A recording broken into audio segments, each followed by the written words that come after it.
Hello friends, welcome back to my channel. আশা করি তোমরা সবাই খুব ভালো আছো, আমিও খুব ভালো আছি। আজকে আমি একটা ভিডিও তোমাদের সাথে শেয়ার করব।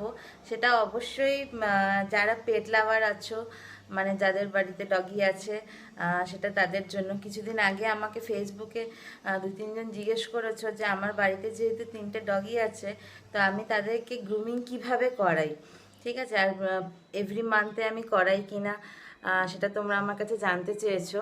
তো আজকের ভিডিওটা সম্পূর্ণ তাদের জন্য, অবভিয়াসলি যাদের বাড়িতে পেট আছে তাদের জন্য, ঠিক আছে। তো আমার বাড়িতে যেহেতু তিনটে ডগি আছে, তো ওদেরকে আমাকে কিন্তু মান্থলি বেসিসে মানে নেল কাটিং বলো, ইয়ার ক্লিনিং বলো, মানে ওদের যা যা গ্রুমিং দরকার সেটা কিন্তু আমাকে প্রত্যেক মাসেই আমি করিয়ে দিই। আর কোথাও গিয়ে করানোটা সম্ভব না, কারণ যেহেতু তিনজন আছে, সেই জন্য পার্লার থেকে বাড়িতে লোক ডেকে নিই।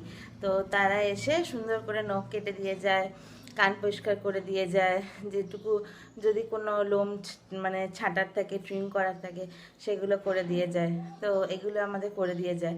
তো তোমাদেরকে একটাই কথা বলবো, যাদের বাড়িতে পেট আছে, অনেক বাড়িতে দেখবে এই ব্যাপারগুলো নিয়ে খুব নেগলেক্টেড মানে করে ওরা। দেখবে যখন ডগদের নেল কাটিং হয় না ঠিক মতো প্রত্যেক মান্থে, বা 2 to 3 মান্থস অন্তর অন্তর যেন না, যদি না হয়, ওদের নেলসগুলো দেখবে এত বড় বড় হয়ে যায়। তখন যখন ওরা চুলকায়, যখন ওদের ইচিং হয়, যখন গা হাত পা চুলকায়, তখন দেখবে জায়গাগুলো কেটে যায়। তো আমি একটাই সাজেস্ট করব, তো তোমাদের বাড়িতে যাদের যাদের পেট আছে, এভরি মান্থে না হলেও চেষ্টা করবে অ্যাটলিস্ট 2 to 3 মান্থস, 3 মান্থস না যাওয়াটাই বেটার, অ্যাটলিস্ট 1.5 কি 2 মাস অন্তর অন্তর একটা করে গ্রুমিং ওদের খুব দরকার। আমরাও তো পার্লারে গিয়ে কত কিছু কাজ করি, তাই না? তো ওদেরও তো সেই জিনিসটা দরকার, তাই না? না হলে ওদের নেলস বড় হয়ে যাবে, ওদের নেলস বড় হয়ে যাবে। তারপরে কানে ময়লা থাকলে পরে ওদেরও একটা কষ্ট, সবসময় কান কান ঝটপট করে, দেখবে তোমাদের বাড়িতে যাদের পেট আছে তোমরা এই জিনিসটা খুব রিলেট করতে পারবে। তো আমাকে একজন জিজ্ঞেস করেছিল যে আমার বাড়িতে যেহেতু রট আছে, সেই জন্য সে কি করে এই জিনিসটা দেখলে। তো আমার আমি আগে প্রথমে বলি, আমার ভিকি যখন এসছিল, ভিকি যখন ছোট ছিল, ভিকির তখন একটা ট্রেনার ছিল। তো সে ছোটবেলা থেকে কি অভ্যেস করেছে, যেহেতু স্পিচ, সে ভাবতে হয়তো বাইট করবে বা কিছু, সরি, বাইট করবে বা কিছু। তো সে মুখে মাস্ক বেঁধে ছোটবেলা থেকে সেটাই হ্যাবিট করে দিয়েছে।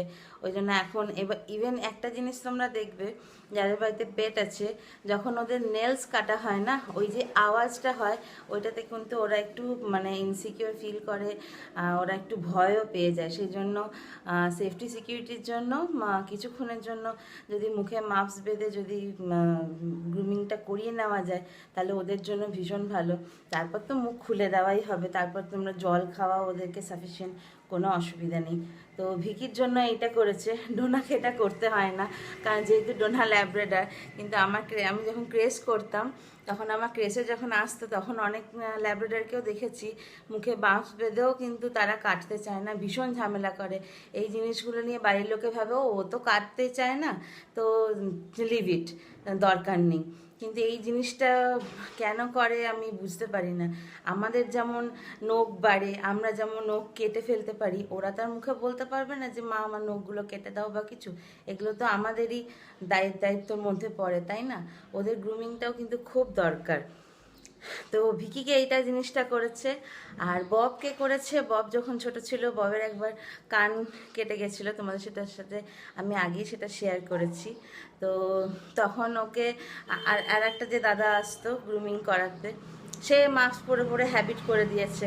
ব্যাস, এখন বাইট করবে না, কিন্তু ওই রিস্কটা নেওয়া হয় না যে বাই চান্স যদি কিছু করে, কিন্তু কেটে নেয়, কোনো রকম ইয়ে করে না। তোমরা ভিডিওতে দেখতে পাবে মাস্ক পরেও একটা রটওয়েলার কি সুন্দর মানে গ্রুমিং করে নেয় চুপচাপ বসে বসে। আমার ক্রেসে একটা রট আসতো, তাকে নখ না কাটিয়ে কাটিয়ে নাক নেলসগুলো এত বড় বড় হয়ে গেছিলো। তো আমি যখন ফার্স্ট টাইম ওকে একবার গ্রুমার দিয়ে কাটানোর চেষ্টা করি, সে এত পরিমাণ মানে ইয়ে হয়ে গেছে, তখন আমরাই ভয় পেয়ে গেছি, তার সেই নখ দিয়ে ব্লাড ট্লাড বেরিয়ে একাকার কাণ্ড। তো আমি যাদের বাড়িতে পেট আছে, একটাই জিনিস সাজেস্ট করব, প্লিজ যদি কাউকে নাও ডাকতে পারো, অ্যাটলিস্ট নিজেরা ঘরে কানটা পরিষ্কার করে দেওয়া, ওদের নখগুলো ঠিকমতো ট্রিম করে রাখা, বা যদি যেমন আমার বাড়িতে যেমন স্পিচ আছে, তো স্পিচদের একটা টেন্ডেন্সি থাকে কি ওদের হেয়ার গ্রোথটা ভীষণ ফাস্ট হয়। তো আমাদের বাড়িতে যেমন সৌরভ, যেমন আমার ওর জন্য ট্রিমার কেনা আছে, পেটদের ট্রিমার আলাদা কিনতে পাওয়া যায়, তো ওর জন্য ট্রিমার কেনা আছে। ওই ট্রিমার দিয়ে যখন এই লোমটা একটু মানে এবড়ো খেবড়ো হয়ে যায়, আমাদের চুলগুলো যেমন দেখবে একটা টাইমে গিয়ে এবড়ো খেবড়ো হয়ে যায়, আমরা তো শেভ করি তাই না, ও ভিকিকেও আমি সেটা করে দিই। তো এই হচ্ছে ব্যাপার। তো বব কেটে নেয় খুব সুন্দর, ডোনাকে তো কিছু বলতেই হয় না। ইভেন ডোনাকে যে আমার দাদা যে আসে মানে পার্লার থেকে যে কাটতে আসে, তাকে দেখলে ভীষণ ল্যাজ নড়ায়, তো কোনো অসুবিধা হয় না।